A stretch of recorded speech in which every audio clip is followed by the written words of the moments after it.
Now obviously I can't magically turn you into a pro player in just 30 days. But what I can do is teach you the mindset and the habits that pro players use to make so much more progress than you do. So in this video I'm going to share a couple of lessons that will literally transform you into a serious competitive player. And then the skills and the tournament placements and the earnings, they will naturally follow. Now let's start with lesson number 1.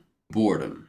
Most people think that being bored is actually a bad thing. When they play Kovacs and they get bored, they think they need to do something different. But being bored is actually not a bad sign. It is usually the boring things and the difficult things that give you an unfair advantage. Sometimes VOD reviewing can be boring, sometimes playing Kovacs can be boring, sometimes playing scrims can be boring. But if boredom is the price that you need to pay for progress, then are you willing to pay it? That is the real question, and most pro players, they are. They are able to push through the boredom and still do the same things. Now there's one major thing that causes people to be bored quickly, and that is all of these hyper-stimulating activities like watching YouTube or watching porn or playing video games or eating junk food. All of these are classified as hyper-stimulating activities, and what they do is they give you a dopamine hit.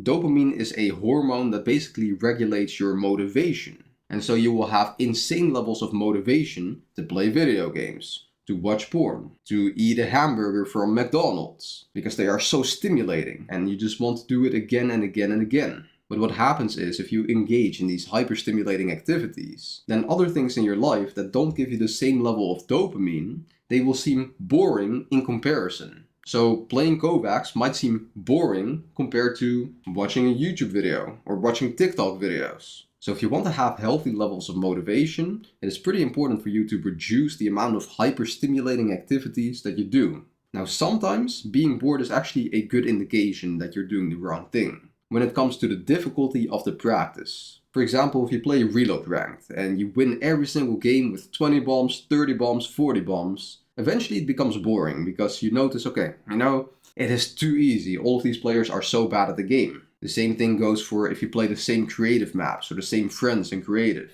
If it becomes too easy, your mind will say, I'm bored right now. And it's actually inspiring you to seek more difficulty. Practicing at a difficulty that is below your skill level is not just bad because it's boring, but it's also bad because you don't get punished for the same mistakes. So let's say, for example, you're playing an open scrim and you do a certain rotate, like you shockwave out of your cone and you go like this, right? You go super high in the air, but you don't get hit. Why? Because people in your lobby, they are distracted, they're not paying attention, or they simply have bad aim. And so you don't get punished for the mistake that you make. But that's actually the main way you learn how to play this game. By making a certain mistake, getting punished for it, and then your brain will automatically try to avoid that same mistake.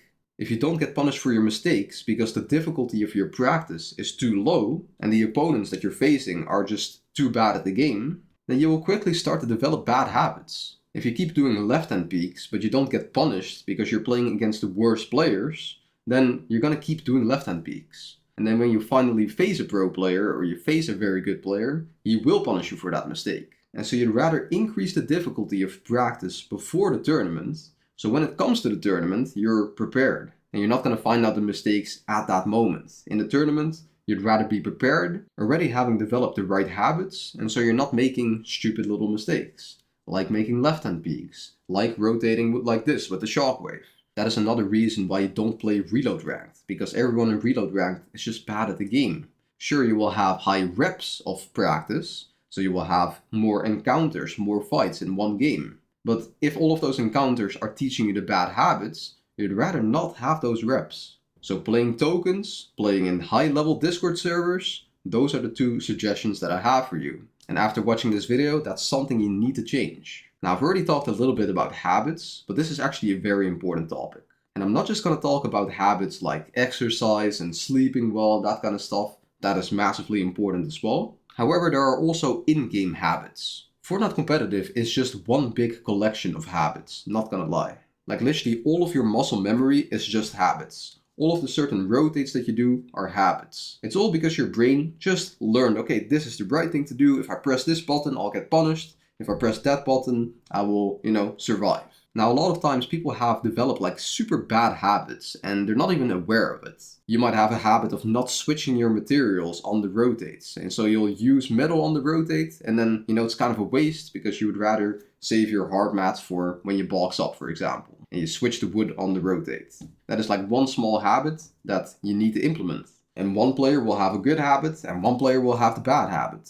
And, guess who's going to win? Pro players have developed like all of the right habits, basically. Like their gameplay is sometimes flawless. Like all of these habits you're realistically gonna learn subconsciously by just playing the game. If you play the game and you make a mistake, your brain will automatically try to avoid that same mistake. Because your brain is very smart and it doesn't like losing. If you make a mistake and it ends up losing you that game, your brain is gonna remember that mistake subconsciously. And eventually you should be able to adjust your habits automatically. Now sometimes you'd rather consciously think about the mistakes that you're making and the habits that you have, and you'd rather fix them, with conscious effort. So one habit of mine, for example, that I had like 1 year ago is that I used to get in front of my IGL on the rotates. So I was the fragger, my IGL and I were rotating, and I was rotating in front of him all of a sudden. And so I had to consciously develop the habit of just canceling my movement somehow so I can eventually be behind my IGL. It was a very bad habit to get in front of my IGL because we would split up. And if you split up, you're gonna, play worse. You're supposed to play together. Sticking together and playing together is already like a very big bracket of habits that you need to build. Now, the next topic I want to talk about is volume. And this ties into habits perfectly because the more you practice this game, the more you're gonna develop the right habits. The more you're going to get punished by the mistakes by other players, and your brain is automatically going to learn those lessons. Or maybe you even write down those mistakes and you literally consciously try to learn. But volume is something most players actually underestimate. They underestimate how much volume you need to put into the game. Pro players are literally waking up and all they do is play Fortnite. That is their job, to be good at the game. And if you want to get to the pro player level, you kind of need to resemble that mentality and that, dedication, where Fortnite is just all you do. Fortnite is your life, basically. Some people dedicate their lives to other sports like basketball. Other people dedicate their lives to, being good academically and, going to school, becoming a lawyer or a doctor or whatever. You're trying to become a Fortnite player, so you need to invest a lot of time in becoming good at the game and practicing this game. It's a fierce competition. There's so many players that are trying to beat you, and pro players, they are massively aware of that. How big the competition is and how difficult it is to outcompete them. And volume is one of the things that is just crucial and you can't really miss out on. You've probably heard the quote of, hard work beats talent when talent doesn't work hard. That is absolutely true. Some people are making the argument that you need to work smart and you need to be efficient with your way of practice. But pro players, they are usually super efficient. They choose the level of practice that is, super high difficulty. And so that's very high quality practice. So their level of efficiency is super high and they put in so much volume. So they do both. You need to have both and otherwise you can't compete, not gonna lie. So yes, if you play creative all day against your friends and you keep beating them, you keep winning and you don't get punished for your mistakes, then sure, you need to be a little bit more smart with the way you practice. But you can't win with just efficiency. You can't be so efficient that you only have to play like 2 hours a day. Because there are going to be some players that literally play Kovacs for 2 hours a day. And then they will still play like 8 hours of scrims. Or 8 hours of tokens or creative. And volume really comes down to simple math. Like, it just makes sense in your brain. If one player plays 1 hour of Kovacs a day and another plays 2, the player that plays 2 hours a day will improve twice as fast. And that's really how you got to look at it. And sure, there's maybe some other factors, but typically this is how math works. Now, one very important topic that we need to talk about is your sleep. And I know some players, they might think, sleep is a boring topic, but boring things are usually where your unfair advantage is. Sleep is very underrated, and I'm gonna explain why. A lot of Fortnite players, they have the habit of staying up late and, playing whatever, playing creative, playing scrims up until deep into the night. I'm gonna tell you why that's a bad thing. So first of all, in your sleep, you learn your muscle memory. If you want to learn your muscle memory, all you need to do is sleep. If you play for like 8 hours a day, but you don't sleep, let's say you pull an all-nighter, your brain will literally not learn the muscle memory. Sleep is one of the most important things for developing habits, learning things, and developing your muscle memory. So if you want to become a better fighter, Like you're gonna have to sleep. That is a major argument for why sleep is so important. Does that not make sense in your brain? If you don't sleep well, you're not gonna learn well. And so if you're trying to improve and you spend all this time practicing, but you don't have good sleep, then it's kind of a waste. Now, another very important thing is that sleep regulates your hormones. And during your sleep, especially REM sleep, you develop a hormone called testosterone. You've probably heard of testosterone before. It is the male sex hormone. Now, testosterone is important for lots of things. For example, for building muscle, for being more resilient to pain. Literally, your pain tolerance goes up by having more testosterone. But one thing that might be interesting to you is that testosterone is the competitive hormone. It will literally make you more competitive. It will make you want to outcompete other men. That's basically what testosterone does. So the more testosterone you have, the more, like you're trying, it's like, like a bit of power basically. And that is one thing that you develop in your sleep, the competitive hormone. Now the thing is that you mostly develop this hormone during REM sleep. And REM sleep is only really achieved when you sleep for a prolonged period of time.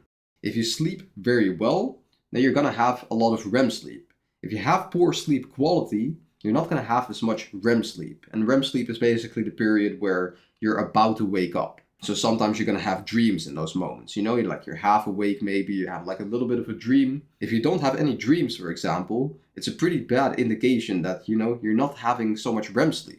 And REM sleep is very important for that competitive hormone that you want. Now, in the past, I used to believe that, I used to be so disciplined by working all day, 12 hours a day, 16 hours a day, and sacrificing my sleep. Sacrificing my sleep because I'm still working, I'm still grinding. But technically, the more disciplined thing to do is to just sleep. And that's a very boring thing to do. But remember what we said about boring things. That's usually where the unfair advantage lies. Now, I'm definitely not the best example of someone that has like perfect sleep or something, but it's something I'm working on and I know how important it is. It's one of the most important things to do. There's a reason why we sleep for like 8 hours a day, like 1/3 of our lifetime basically. Now, one last thing that I want to discuss is your belief systems. A lot of players, they will have faulty belief systems. They will believe things like, I don't have the right genetics, or going pro in this game is too difficult, it's not worth it. If you have all of these beliefs, then, going pro in this game becomes super difficult. If you believe that making progress is super difficult,